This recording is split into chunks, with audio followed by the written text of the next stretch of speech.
today, ipapakita ko lang naman sa inyo kung paano ko kakabitin or ikakabit itong shelves na nabili ko from Shopee. Ayan, na-assemble ko na rin siya. Ayan yung height na gagawin natin, guys.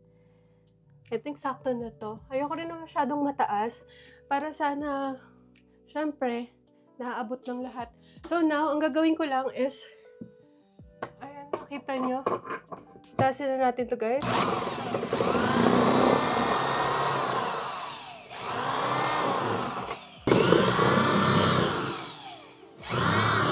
Bumaba lang ako para kunin ko yung screwdriver namin. Ayan. Ikabit na natin ito.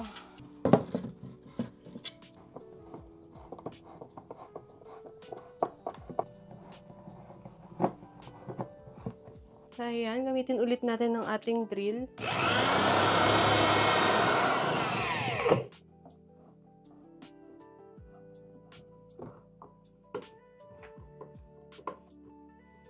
Ayan guys, sobrang cute. Tignan, ang ganda. Diba, ang syala.